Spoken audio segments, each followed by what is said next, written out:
Assalamualaikum and hi everyone. My name is Dr. Nurul Aini Abu Shamsi from the Department of Science and Technology Studies.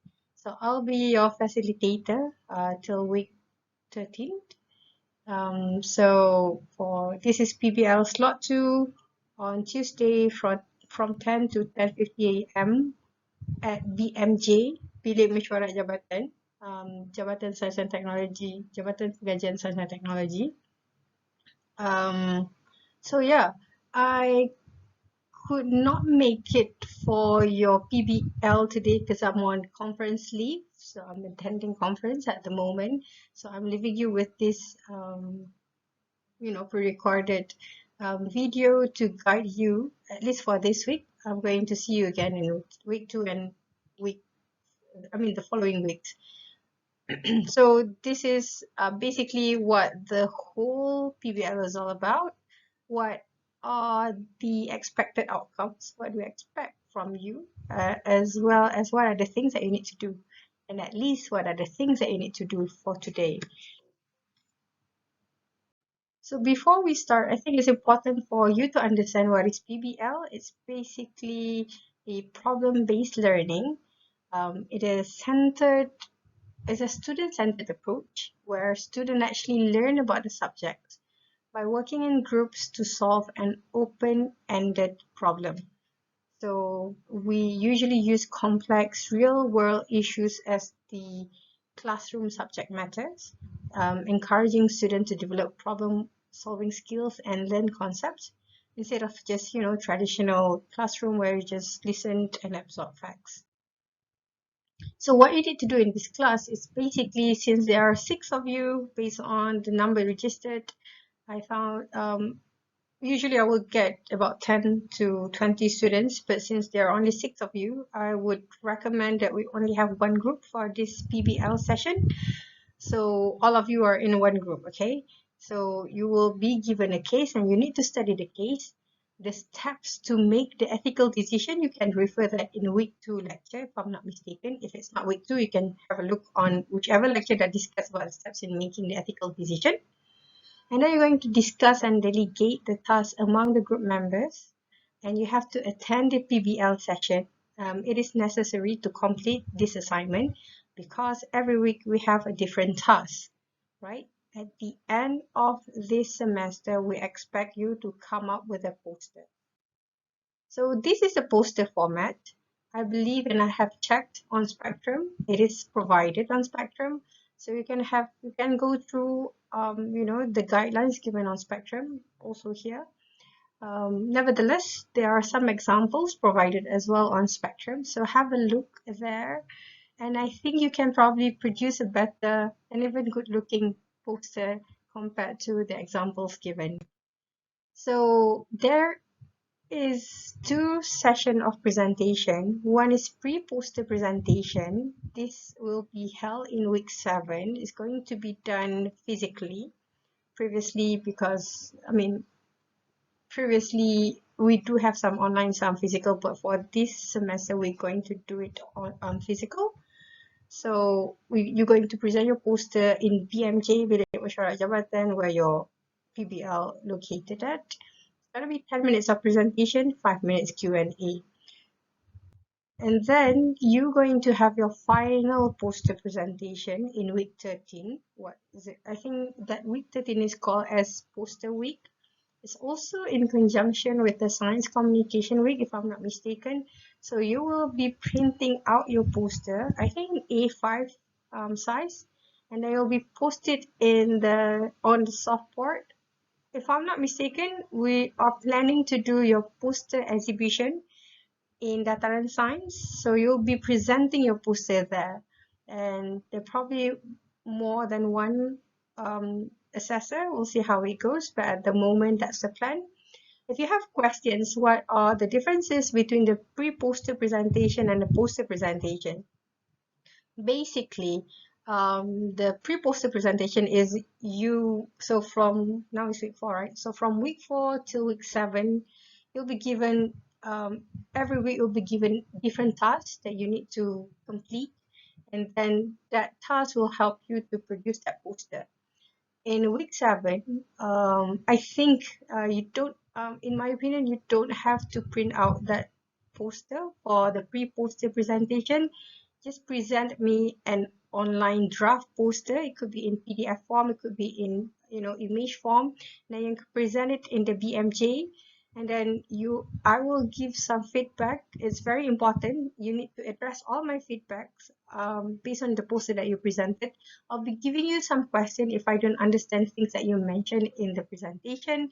I'll be, hopefully all the significance and, some maybe you think trivial things like the color of the poster, the way you arrange it, the fonts is very important, especially, you know, whenever I tell people about poster is that at the very glance, whoever passed by, they could understand that poster just by glancing at it. So you want to have a poster that send out the right information with the right image, with the right visual. So we would like to have that. So that is why pre-poster presentation is important. So we as a facilitator are here to help you to improve the poster. So by the end of week 13, you will have a very good looking poster, very informative, able to capture the attention of the, passerby or the audience. So that's the reason why you have pre-poster, and then you also have the final poster presentation. The pre-poster presentation worth 20% and the final poster worth 40%. I think the rubric is already given on Spectrum, so have a look on that as well. So what you need to do today is form a group with 6 members, which consists all of you, 6 of you, and then you will need to fill in the details of your group members, not in Excel. I've prepared it in the Google form this time. So what you need to do now is I'm going to present you, I think, about 4 ethical dilemma. So you need to choose only one ethical dilemma that you will be solving for the rest of the semester. So this is problem number 1. So you have another 3 options. So just have a read on this. So it's basically about Team X has completed some experiments demonstrating that a commonly used ingredient in lipsticks promotes ovarian cancer in laboratory rats. They plan to submit the paper to a journal before making a public announcement about the ingredient, but they feel compelled to hold a press conference first in order to inform the public and prevent any further use of the plastic lipstick. So this is problem 1. Hold on your thoughts. Let's listen to problem 2. So, okay, problem 2 is Johan is a final year student in chemical engineering. Since Johan had expected to return to the kampung, his hometown, he has already missed many opportunities for job interviews. He would have to work quickly. After an intensive search, only one solid opportunity surfaced. Mrs. Super Growth Syndrome Berhad will be on campus next week to interview candidates for a supervisory job requiring a degree in chemical engineering. So Johan is in dilemma. His family has always opposed the use of pesticides and uses strictly organic methods. In fact, Johan's father is noted in the kampung for his outspoken views about this, and Johan admires this in his father. Okay, I cannot see the rest of the writing because my face is blocking, but Johan's studies have done nothing to shake his conviction that organic farming is best. In addition, he is now more convinced than ever that the use of pesticide, that the pesticide industry is not only harming the environment generally, but the products in particular. So that's problem number 2. You probably want to have a look and read this slide again. I will send you the slide to your email since at the moment I don't have your WhatsApp group. So it will be good if we can have WhatsApp group so that I can, we can communicate easily because there are, hundreds of you, not hundreds, probably about 60 of you. So, I would rather communicate just to specific groups. So this is problem number 3. This is about Lisa, a PhD student who will conduct a 6-month experiment on the effects of natural compounds on ginger on tumor cells. She will have to initially administer the tumor cells into Sprague Dawley rats. Her supervisor has reminded Lisa that as the tumor tissues develops, the rats will probably undergo pain, distress, and that some may even not make it through the 6 months duration.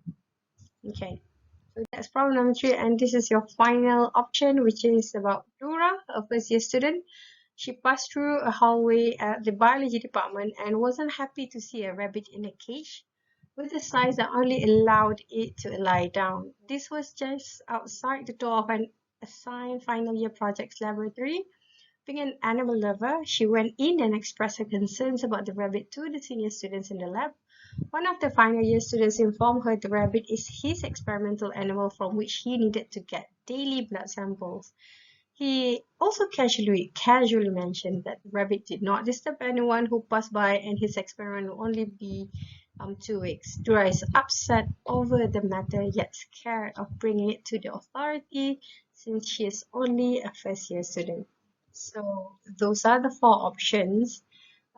Again, like I said, I will send all of the link. I will send you the PowerPoint document to your email afterwards, or at least on Monday, around 9 o'clock.